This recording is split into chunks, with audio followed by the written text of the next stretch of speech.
본문의 말씀을 가지고 가족으로 함께 산다는 것은 이라고 하는 제목으로 말씀을 나누려고 합니다.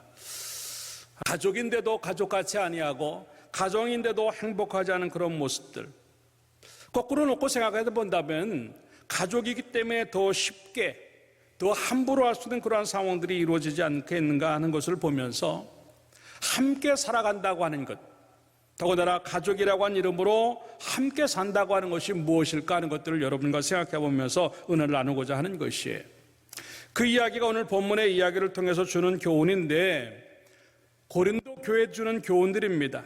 근데 고린도 교회는 여러분들이 알다시피 여러 가지 문제도 많고 어려움이 많은 교회였어요. 어찌 보면 사도 바울이 가장 많은 책망을 한 교회 중에 한 부분입니다.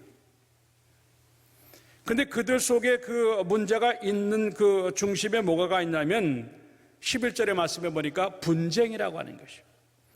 11절에 이렇게 말합니다. 내 형제들아, 근로의 지편으로 너희에 대한 말이 내게 들리니 곧 너희 가운데 분쟁이 있다라는 것이다. 분쟁이 있다. 여기서 분쟁이라고 하는 것은 이제 갈라진 틈이다라고 하는 말이고, 옷이 찢어져 나갔다라고 하는, 떨어져 나가는 게 찢어져 가죠. 결국은 이제 하나가 되고 한 덩어리가 될 이 교회가 나름대로의 문제로 인해서 각자 노는 겁니다. 찢어진 옷과 같이 한 벌의 옷으로 만들어져야 이 모양이 나오는데, 찢어진 옷과 같이 전부 다 흐트러져 가지고 각자의 모습으로 살아가는 모습이 이 고린도 교회의 모습이었어요. 이것이 왜 우리 가정에 지금 필요한가 하는 거죠. 아까도 얘기했지만 너무나 많이 우리의 가정들도 갈라져 있는 가정들이 너무 많다고 하는 겁니다. 찢어져 있는 것처럼 각자 행동을 하고 아니면 끼리끼리 움직이는 그 모습들, 그 때문에 편가르기가 있고 분쟁과 갈등이 멈춰지지 않는 그런 가정의 모습들이 참 많다고 하는 것입니다. 함께라고 하는 말은 한 팀이 되어져 가지고 그렇게 움직여야 되는데, 각자 움직이든지 아니면 남처럼 살아가는 그런 모습들, 부부간에도 각방을 쓰고 자녀들도 자기 방으로 들어가면 나올 생각을 안 하고 오히려 거실에 모이든지 식탁에 모이면 더 불편한 거예요. 대화도 안 되고 또 무슨 또 큰 소리 날까 봐 불안하고 또 뭔가 또 지적을 받을까 또 불안하고 겁이 나고 야단 맞을 것이 있을까 하고 겁이 나고, 이게 함께하는 가정인데도 불구하고 한 팀을 이루지 못하고 각자든지 아니면 남처럼 살아가는 그러한 모습들을 볼 때 하나가 되는 것이 얼마나 중요한가 하는 것들을 보여주는 그런 이야기입니다. 다시 말해서 가정이라고 하는 것은 어찌 보면 밖에서 이루어진 여러 가지 어렵고 힘든 일들, 그리고 받았던 상처가 있다 할지라도 가정 안으로 들어오면 가족이라고 하는 그 관계 속에서 치유도 되고 해결도 돼야 되는 그런 공간이에요. 그런데 오히려 가장 많은 갈등과 상처가 가정 안에서 경험이 되고 오히려 바깥으로 뛰어나가고 싶은 마음들이 생기는 것이 우리 가운데 많이 존재하고 있다고 하는 것이죠. 그럴 때 사도 바울은 이 사람들에게 뭐라고 얘기를 하냐면 10절에 이렇게 말합니다. 형제들아, 내가 우리 주 예수 그리스도의 이름으로 너희를 권하노니 모두가 같은 말을 하고 너희 가운데 분쟁이 없이 같은 마음과 같은 뜻으로 온전히 합하라, 그렇게 말을 하고 있습니다. 여기서 온전히 합한다라고 하는 말은 뭐냐면 그물을 수선한다, 또 회복을 한다, 그런 뜻입니다. 아까도 얘기했지만 찢어진 옷과 같이 그물들이 다 찢어져 가지고 그물이 촘촘해야 되는데 그것들이 전부 다 찢어져 나간 겁니다. 그러니까 물고기가 들어왔다가도 그 속으로 다 나가는 거예요. 가정의 모양도 마찬가지입니다. 가정이 이렇게 촘촘하게 이렇게 그물처럼 만들어져서 그 안에 행복도 담고 감사도 담고 기쁨도 담고 좋은 것들을 많이 담아야 되는데 찢어진 그물과 같아가지고 그런 것들이 다 어디론가 빠져나가는 거예요. 그러니까 가정 안에는 행복이라고 하는 것이 존재하지 않는 그런 모습인 겁니다. 그런 것들을 갖다가 그런 모습이 아까 분쟁이라고 하는 모습이죠. 찢어져 나가는 거죠. 근데 온전히 합하라라고 하는 것은 그 찢어진 것들을 전부 다 다시 깁는 거예요. 다시 다 꼬매가지고 새롭게 딱 만들어가지고 좋은 것들이 빠져나가지 않도록 만드는 것. 그래야 하나가 될 수 있고 그래야 행복할 수 있다고 하는 겁니다. 교회도 마찬가지라고 하는 거죠. 고린도 교회가 제대로 가려고 한다면 분쟁, 그런 찢어진 것 같은 것들을 멈추고 온전히 합하는, 다시 말해서 그 그물을 다시 깁는 것처럼 다시 꼬매가지고 이 온전하게 만드는 것처럼 우리 교회가 그렇게 돼야 된다고 하는 것이고, 또 우리 가정이 그렇게 돼야만 된다고 하는 것들을 우리들에게 지금 얘기하는 것입니다. 다시 한번 오늘 예배를 통해서 우리들의 가정을 돌아보시기 바라요. 우리는 각자의 삶들을 통해서 뭔가 찢어진 것처럼 이렇게 분란이 되어 있는 것 아닌가. 만약에 그런 부분이 있다고 한다면 오늘 예배를 통해서 그걸 전부 다 다시 이제 모아가지고 전부 다 같은 노력으로 그걸 기어내고 꼬매고 만들어내서 우리의 행복과 좋은 것들이 빠져나가지 아니하고 그냥 가정 안에만 있으면 행복하고 함께 있으면 괜히 좋은 그러한 공간으로 만들어지기를 주님의 이름으로 축원합니다. 올 한 달 내내 그걸 연습해야 돼. 우리 가정을 수선하는 걸 연습하는 거. 부부간에 문제가 됐던 것들, 부모와 자식 간에 문제가 되었던 것들, 형제끼리 문제가 되었던 것들을 한 부분 한 부분 다 꿰매가지고 옛날처럼 가장 좋은 관계를 만드는 것처럼 그렇게 만들어내야만 가정다운 가정이 될 수 있고 진정한 의미의 한 팀의 가족으로 살아갈 수 있다고 하는 것들을 생각하면서 이 한 달에 그런 은혜가 만들어져서 행복한 가정이 되기를 주님의 이름으로 축원합니다. 어떻게 하면 되겠는가 하는 것들을 몇 가지로 생각해 보죠. 따라서 하겠습니다. 첫째, 같은 말을 해야 한다. 네, 아까도 얘기했지만 10절의 말씀에 보니까 너희를 권하노니 모두가 같은 말을 하고 라고 기록을 해요. 같은 말을 하고. 여기서 같은 말을 한다고 하는 것은 무슨 뜻이냐면 같은 의미를 가지고 같은 생각을 가지고 하는 이야기들을 얘기하는 겁니다. 다시 말해서 대화를 통해서 나는 너와 같은 마음이고 같은 생각이야 라고 하는 내 편을 만드는, 내 편을 확인하는 용어가 이것이 바로 같은 말을 하고 라고 하는 뜻이. 가정 안에서 과연 이런 말이 우리에게 있겠는가 하는 거예요. 남편이 하는 말투가 내 편 같다고 느껴지는 거예요. 아내가 하는 말투가 내 편 같이 느껴지는 거예요. 자식들이 하는 말투가 내 편 같이, 부모들이 쓰는 말투가 내 편 같이 여겨지고 있는가 하는 거예요. 그게 안 되기 때문에 가족이라고 하는 것으로 한 팀이 가기가 그렇게 쉽지 않다고 하는 겁니다. 가족이라고 하는 개념은 싸우면 안 되는 사람들입니다. 근데 왜 거기에도 싸움이 있는가 하냐면 말 때문에 그래요. 모든 관계가 다 그렇지만 가족 안에서도 가장 중요한 어떤 그 핵심적인 것이 뭐냐면 말하는 거예요. 처음부터 막 집어던지고 처음부터 뭐 깨고 처음부터 몸싸움하는 가정 별로 없어요. 말하다 보니까 싸우는 거예요. 말하다 보니까. 그래서 이 말을 어떻게 하는가? 이거 우리가 좀 생각해 봐야 된다고 하는 거죠. 정말 여러분들 말 잘해야 됩니다. 그 말 한마디 잘못한 것들로 인해서 누구에게도 겪지 못했던 상처와 아픔들이 우리 속에 얼마나 많이 존재하고 있는가 하는 거죠. 나도 알지 못하는 사이에 아무 생각 없이 내뱉었는데, 아무 의미 없이 내뱉었는데 그것으로 인해서 한 가족이, 한 식구가 어려움을 당하고 있다고 한다면 우리는 그 책임을 어떻게 지겠는가 하는 것이죠. 식구니까 다 이해하지. 이해합니다. 식구니까 그럴 수 있지. 그럴 수 있어요. 그러나 그렇게 안 해도 될 상황들을 만드는 것, 식구기 때문에 더 조심해야 되고 식구기 때문에 더 소중하게 여길 수 있는 그런 마음이 있는 것, 이것이 어찌 보면 진정한 의미의 가족 개념이라고 하는 것이죠.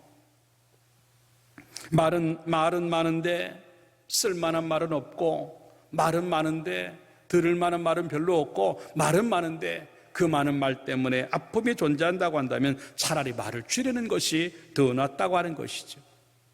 물론 그렇다 그래서 말을 안 하는가? 그건 더 나쁜 겁니다.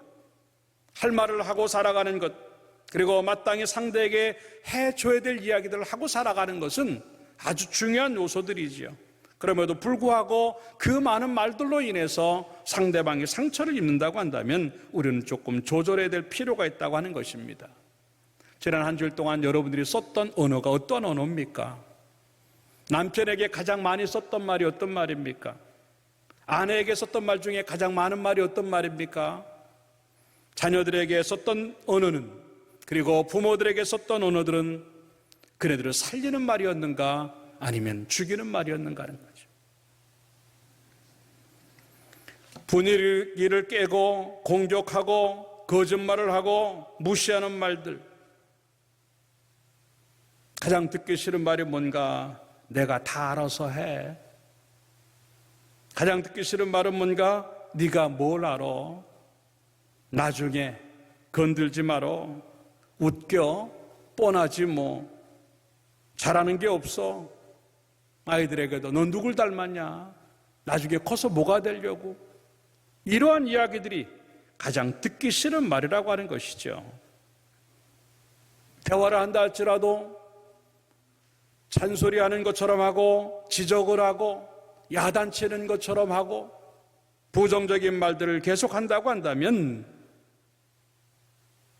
오히려 그 말 많이 함이 가정의 분위기를 더 깰 수 있다고 하는 것들을 우리들에게 보여주는 그런 이야기들이에요. 이럴 때 우리들의 마음은 어떨까? 집에 가기 싫은 겁니다.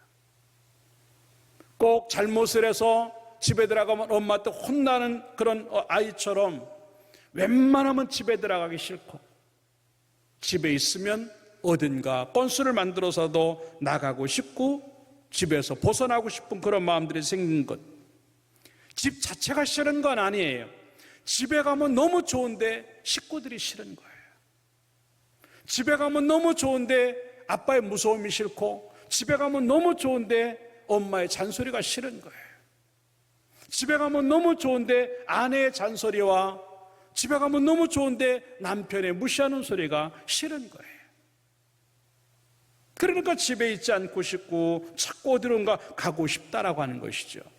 사랑하는 여러분들, 올 한 달에 여러분의 말을 좀 바꾸기 바랍니다.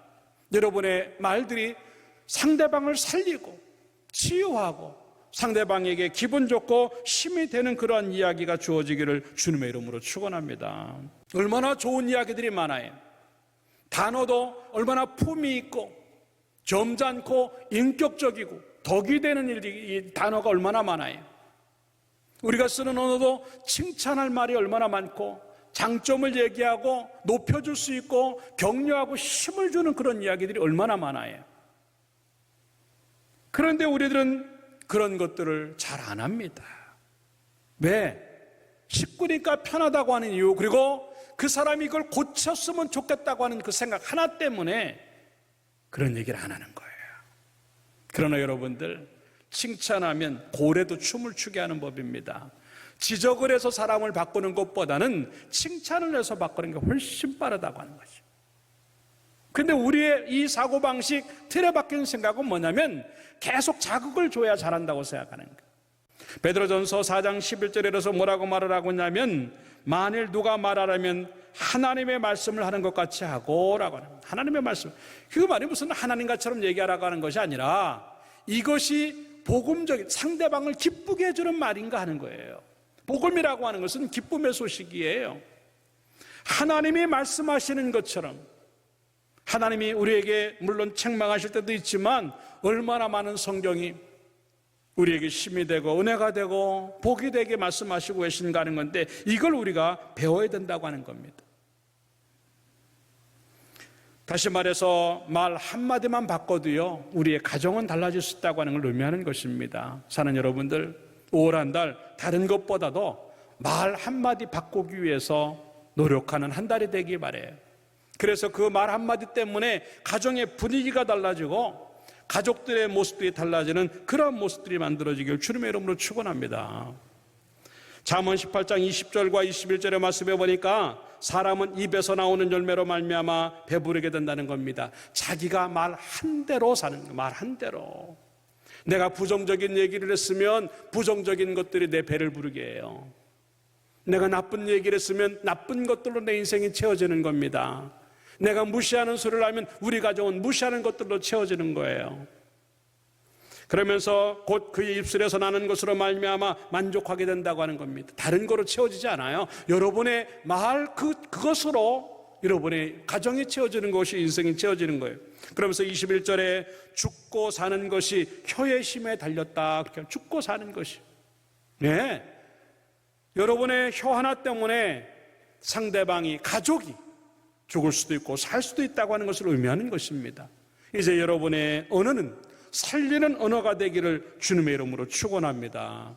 얼마나 많이 좋은 말이 많은데, 얼마나 많이 아름답고 듣고 싶은 이야기가 많은데 꼭 초를 치는, 상대방이 기분 나빠할 수밖에 없는 이야기를 왜 덧붙여야만 하는가 하는 거죠. 그러니까 지적한 것보다도 더 나쁜 상황이 주어질 때가 너무 많이 있게 된다고 하는 것이죠. 그러면 차라리 말을 안 하면 되겠다? 말 안 하는 무관심도 가장 나쁜 대화예요. 대화 안 하는 것이 가장 나쁜 대화입니다. 말만 하면 싸우니까 차라리 말 안 하죠. 말만 하면 싸우지 않도록 말을 조심하고, 그리고 말만 하면 싸우지 않도록 좋은 대화를 만들어내는 것, 이것이 우리의 모습이 되어야 된다고 하는 것이.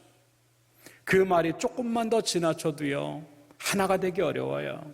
함께 한 팀이 되기 어려운 거예요. 그러니까 이제 집에 들어와서도 서로 간에 아무 말하지 않아요. 왜? 말하면 문제 생길까 봐 서로 조심하는 거예요.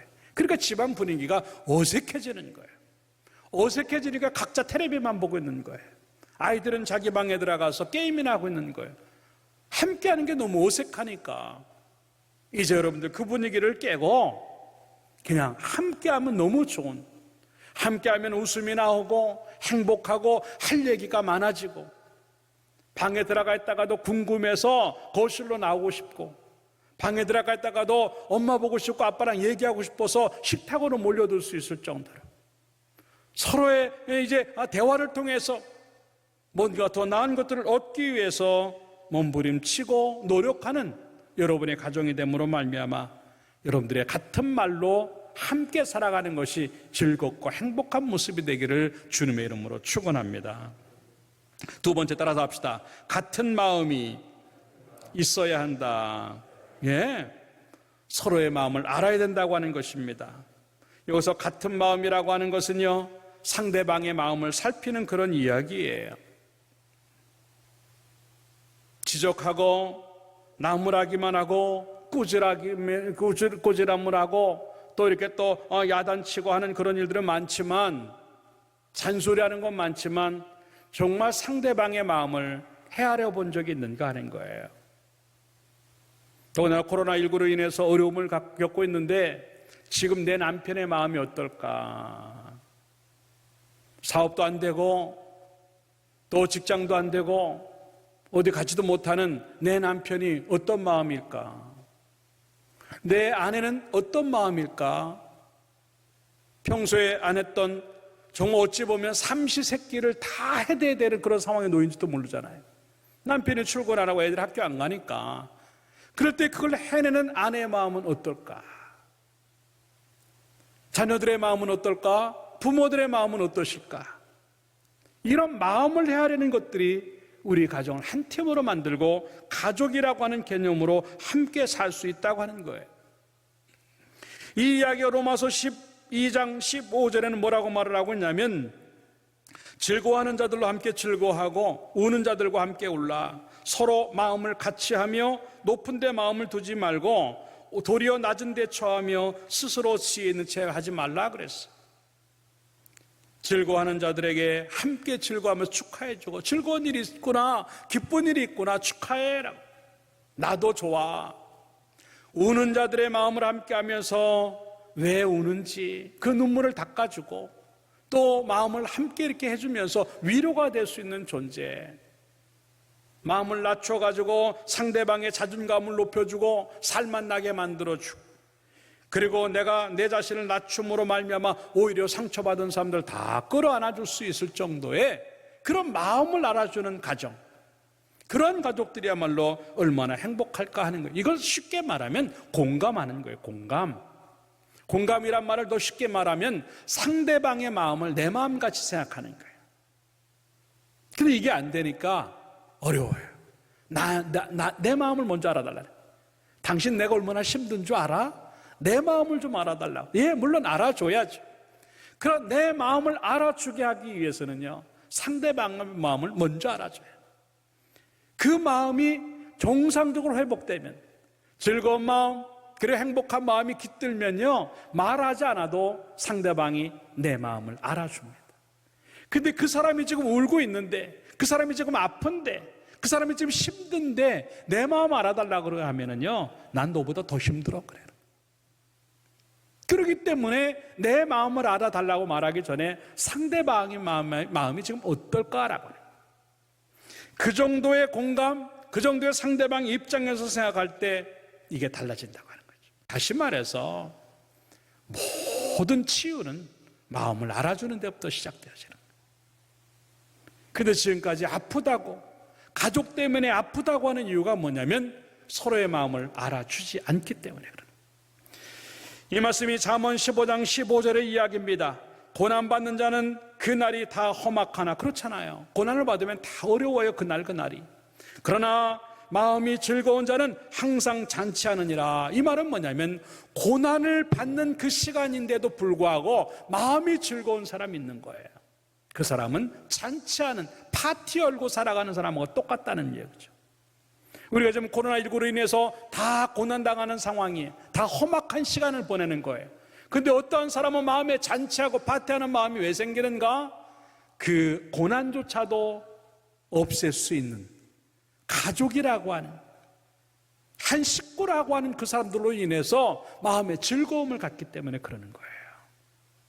여러분들 어려운 시간이지만도 여러분의 마음에 상대로 인해서, 아니 나로 인해서 그 마음이 치유되고 그 마음이 편안해지게 만들므로 말미암아 험악한 시간에도 잔치하는 가정이 되기를 주님의 이름으로 축원합니다. 다른 사람에게는요, 그 마음을 알아준다고, 가서 호호 불어준다고, 그럼 정말 호호하면서 불어줄 사람은 여러분의 가정 안에 있어요. 내 자녀들이 왜 나만 보면 얼굴이 굳어지는지, 내 자녀들이 왜 나만 보면 입을 다무는지, 웬만하면 나한테 전화를 안 하려고 그러고 문자 안 보내려고 그러고 웬만하면 우리 집에 안 오려고 하는 이유가 뭘까? 그 마음을 막 만져주지 못했기 때문에 그래요. 아내들이 왜 밖으로만 나돌고 싶고 남편들이 왜 건수를 잡아서 집에 안 들어오고 싶을까? 여쭤보면 그 마음을 둘 데가 없는 거예요. 집에 가서 내 마음을 좀 내려놔야 되는데 오히려 집에 가면 더 큰 짐이 생기니까 웬만하면 안 들어가려고. 다시 한번 어려운 시간들을 보내지만도 그냥 함께 있으면 좋고, 그냥 함께 있으면 행복하고, 얼굴만 쳐다봐도 힘이 되는 정도로 내가 당신 마음 알아, 당신 수고하는 거 알아, 당신 고생하는 거 알아, 이런 마음으로 서로를 격려함으로 말미암아 여러분의 가정이 함께하면 더 행복한 공간이 되기를 주님의 이름으로 축원합니다. 장사를 하거나 영업을 할 때 쓰이는 용어가 서비스 마인드라고 하는 말이 있습니다. 서비스 마인드라고 하는 말은요, 상대방이 뭘 원하는지 그걸 헤아려 주는 걸 의미하는 거예요. 상대방의 입장에서 더 나은 것, 또 감동을 줄 수 있는 게 뭘까? 한 번 더 앞서서 그 사람의 입장을 생각해주고 그걸 채워주려고 하는 그런 마음. 어찌 보면 상대가 싫어하는 걸 그만두는 거예요. 상대방이 술 때문에 힘들어하면 술을 멈추는 게 아내 사랑이에요. 상대방이 낚시 좋아하고 당구 좋아하고 자꾸 그런 것 때문에 힘든다고 하는 그거 멈춰주는 것이 아내의 마음을 알아주는 거예요. 잔소리하는 거 힘들어하고 게으른 거 싫어하고 그러면 그걸 멈춰주는 것도, 바꾸는 것도 남편 마음을 알아주는 거예요. 사랑하는 여러분들, 다시 한번 돈의 문제가 아니에요. 어느 집에서 어떤 좋은 차를 타는가, 얼마나 맛있는 음식을 먹는가, 그거 다 뛰어넘을 수 있는 게 뭐냐면 마음을 알아주는 거예요. 그 마음 때문에 살 수 있다고 하는 것들을 생각하면서 올 한 달 동안 다른 무엇보다도 마음을 알아주기 위해서 상대방을 잘 살피는 여러분의 모습을 열어서 모두가 다 행복해지기를 주님의 이름으로 축원합니다. 빌립보서 2장 2절에 그래서 뭐라고 말을 하고 왔냐면 마음을 같이 하여 같은 사랑을 가지고 뜻을 합하며 한 마음을 품어라고. 예, 이럴 때 그 가정이 복된 가정이라고 말하는데 그게 그냥 쉽게 되잖아요. 5절에 이렇게 말합니다. 따라합시다. 너희 안에 이 마음을 품으라. 곧 그리스도 예수의 마음이니. 예, 우리 마음으로 하면 잘 안 된다 할지라도 그리스도의 마음이 우리 속에 있으면 할 수 있다고 하는 것들을 생각하면서 예수님 마음으로 상대방의 마음을 잘 읽고 채워주는 여러분들이 되어서 행복하기를 주님의 이름으로 축원합니다. 고린도전서 13장 5절에는 뭐라고 말하고 있냐면 사랑은 무례히 행하지 아니하며 예의가 있어야 된다는 거죠. 자기의 유익을 굳이 구하지 아니하며 성내지 아니하며 악한 것을 생각하지 아니하며 라고 하는 겁니다. 아까도 얘기했지만 상대방이 싫어하는 것을 계속한다고 하는 것은요, 상대에 대해서 무례한 거예요. 예의가 없는 겁니다. 가정 안에도 예의가 필요한데 서로 그런 마음들을 가지고 상대가 싫어하는 것들을 줄여가면서 서로에게 마음을 맞춰가는 그런 가정에 대해서 행복해지기를 주님의 이름으로 축원합니다. 마지막 세 번째 따라서 합시다. 같은 뜻이 있어야 한다. 예. 여기서 같은 뜻이라고 하는 것은요, 목표라고 하는, 목적이라고 하는 의미입니다. 우리가 좀 더 쉽게 말하면 공동의 비전이 있어야 되는 거예요. 가족이 함께 할 수 있는 곳이 뭐가 있을까? 아까도 얘기했지만 오늘 본문의 말씀해 보니까 12절에 고린도 교회는요, 분쟁으로 인해서 이제 갈라져 있는 교회입니다. 어느 정도로 갈라져 있냐면 적어도 4가지로 갈라져 있어요. 나는 바울에게 속했다. 나는 아볼로에게 속했다. 나는 게바에게, 게바라고 하는 것은 베드로입니다. 나는 그리스도에 속했다라고 하는 것. 적어도 4종류의 분파로 나눠져 있어요. 바울에게 속했다라고 하는 것은요, 첫둘째감들이에요. 이 바울이 고린도 교회를 세웠기 때문에요, 기득권을 갖고 있는 거예요. 내가 그래도 개척 멤버인데, 내가 그래도 이 교회 얼마나 오래되었는데 텃세 부리는 사람들을 의미하는 거예요. 그러면 안 되잖아요. 교회는요, 오히려 새로운 사람들이 더 소중하게 느껴져야 되잖아요. 그럴 때 하나가 되는 거예요. 근데 나는 바울파야. 이 교회 개척한 바울과 함께 내가 얼마나 오래 있었는데. 아볼로파라고 하는 겁니다. 철학자였어요. 신학자였어요. 지식이 높은 사람이었습니다. 어찌 보면 엘리트 집단이에요. 나는 이 정도 배웠는데, 내가 돈이 이 정도 있는데, 이거 뭐 보니까 좀 그렇게 모자란 사람들이 많네. 게바파예요. 나는 베드로에게 속해서 전통주의자들이에요. 보수파예요. 이 정도가 되면 그래도 우리는 유태인의 어떤 그런 걸 가지고 있는데, 보수적인 사람들이. 그리고 그리스도의 파가 있었어요.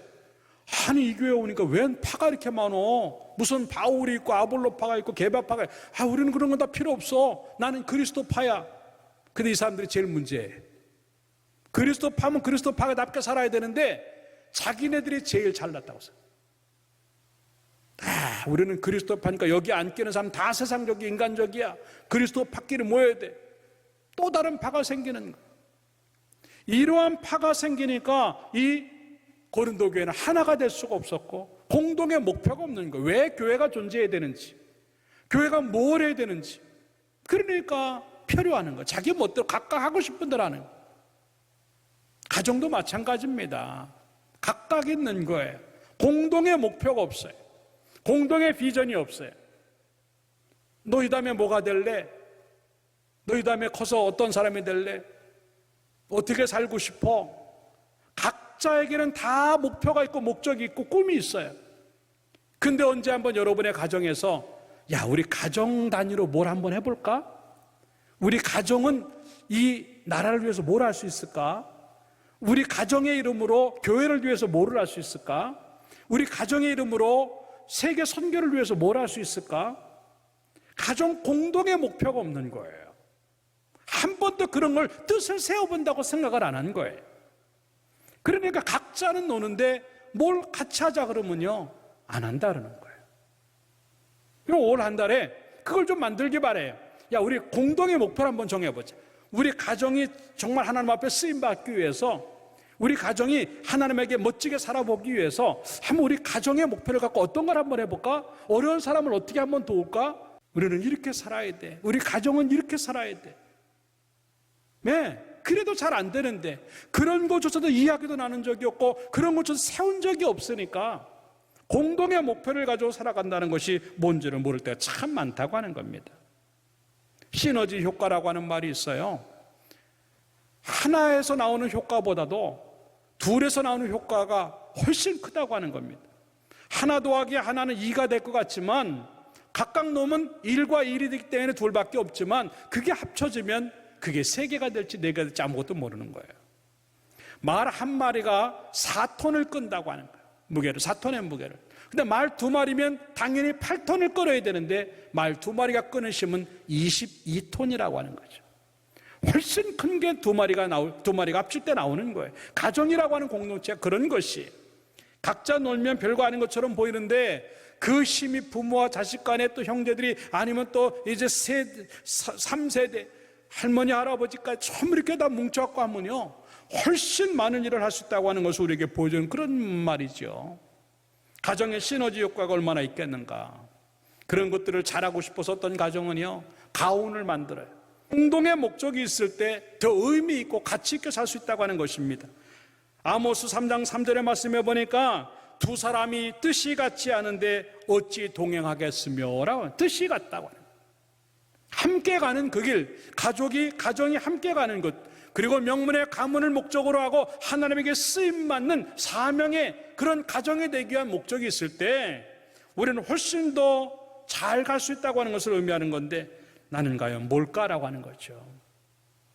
가정 단위로, 가족 단위로 나는 하나님을 위해서 어떻게 살까?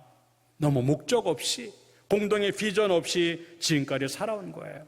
힘들다고 하는 이유 때문에 얼른 우리 돈 모아서 집 사자, 얼른 돈 모아서 우리 잘 살아보자라고 하는 데는 참 좋았는데 그 잘 살고 난 다음에는 뭐 할 건가 하는 거죠. 집을 산 다음에 뭐 할 건가 하는 거죠. 그런 목적이 없으니까 자꾸 욕심만 나는 거예요. 그러나 집이 있든 없든 간에 잘 살든 못 살든 간에 성공을 하든 하지 않든 간에 상관하지 않냐고 우리 가정은 하나님 앞에 이렇게 살았으면 좋겠다. 우리 가족들은 하나님 앞에 이렇게 쓰임받았으면 좋겠다라고 하는 목표를 결정할 때 우리는 잘 살고 못 사는 것보다도 훨씬 더 의미 있고 가치 있고 보람 있게 살 수 있다고 하는 것들을 생각하면서 그 목적대로 살아가는 여러분의 가정이 되고 가족들이 되기를 주님의 이름으로 축원합니다. 막상 세우고 보면요 할 일이 너무 많아요. 얼마나 주변에 어려운 사람들, 나눠야 될 사람들, 또 함께 해야 될 사람들이 많은지 몰라요. 특히나 믿음을 가지고 움직이는 것들, 선교적인 마인드로 복음 증거하고 생명을 살리는 것들을 생각할 때는요 너무 할 일이 많은 거예요.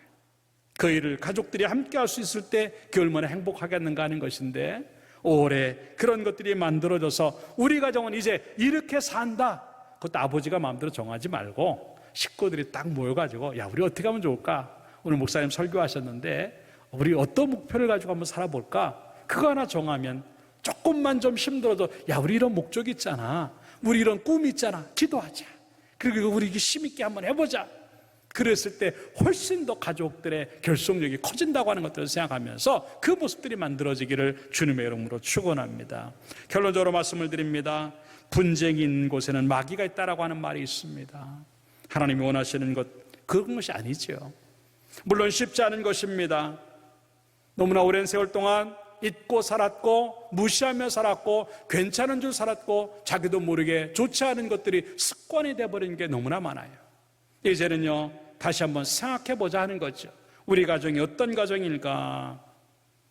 그 좋은 가정을 만들기 위해서 내 말은, 내 마음은, 내 목적은 무엇인가 하는 것들을 생각하면서 나만 괜찮다고 되는 것이 아니라 전부가 다 괜찮아야만 가장 좋은 모습의 가정이 된다고 하는 것들을 생각하고 다시 한번 바꾸는 모습을 통해서 이번 5월에는 잊어버렸던 그 모든 좋은 것들을 다시 한번 회복하고 꼭 수선하고 기워가지고 이제 찢어져 나간 그물들이 온전해지는 것처럼 여러분의 가정이 그렇게 만들어짐으로 말미암아 하나님께도 감사가 넘치고 간증이 나오고 그런 많은 사람들에게 칭찬받고 나눠줄 것들이 많고 쓰임받을 수 있는 멋진 가정으로 살아가기를 주님의 이름으로 축원합니다. 기도하겠습니다.